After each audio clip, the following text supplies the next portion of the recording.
अस्सलाम वालेकुम friends, welcome back to top smarties drama serial Nikah. Farooq Sahib को तो दोनों बच्चों ने ही बहुत टफ टाइम दे रखा है। जिस बात का डर था आखिर वही सब कुछ हो रहा है। अनुषा को इसी वजह से तो लाना नहीं चाहते थे।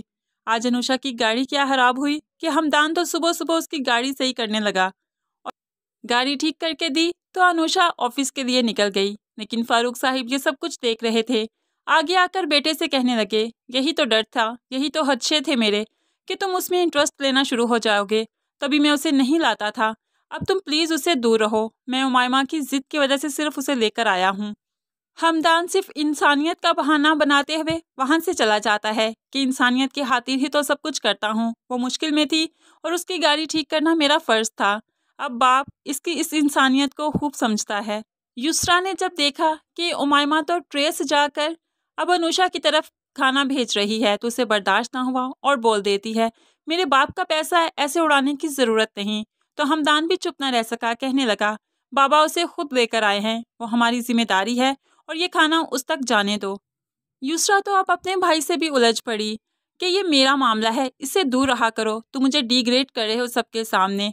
भाई भी आंखों में आंखें डालकर कहने लगा, ये तुम्हारे मामले ही नहीं, इसलिए बेहतर है कि तुम यहाँ से चली जाओ। उमायमा इन दोनों को अनुषा के लिए लड़ते हुए देखकर बहुत परेशान है।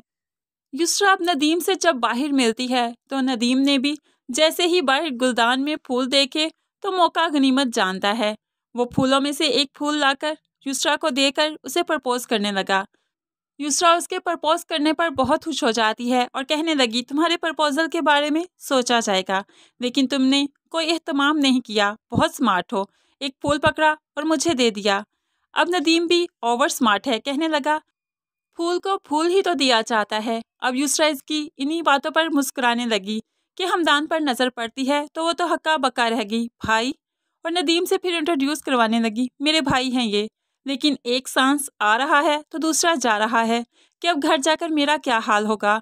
आखिरकार हमदान युसरा को घर ले आता है और फारूक साहब को भी सब कुछ बताते हुए कहने लगा, रायना के साथ युसरा रहती है, मुझे अच्छा नहीं लगता। रायना बहुत ही बुरी तरीके से उसकी तरबियत कर रही है। मैंने जब रायना से नदीम के बारे में बात की तो कहने लगी, तुम ओवर रिएक्ट कर रहे हो, इतनी बड़ी बात नहीं।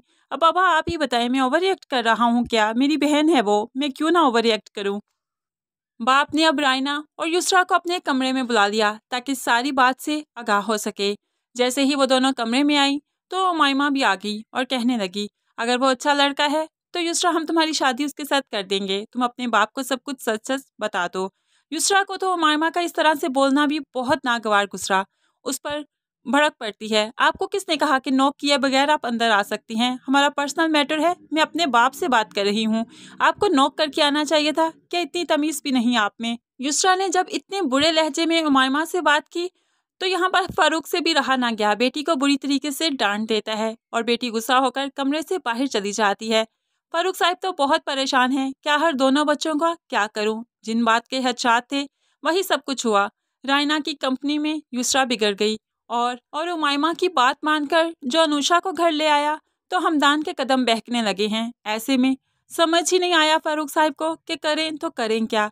फ्रेंड्स, आपको क्या लगता है कि फारूक साहब एक बाप की हैसियत से जब सोच रहे हैं तो बिल्कुल ठीक सोच रहे हैं, बिल्कुल ठीक है उनकी परेशानी या नहीं? ज़रूर कमेंट्स में बताइएगा। मज़ीद वीडियोस के लिए चैनल को सब्सक्राइब करके साथ ही बेल का नोटिफिकेशन ज़रूर प्रेस कीजिएगा ताकि मेरी हर आने वाली वीडियो आप बहुत आसानी से देख सकें। दुआओं में याद रखिएगा, अपना बहुत ज़्यादा ख्याल रखिएगा। नई वीडियो तक के लिए अल्लाह हाफिज़।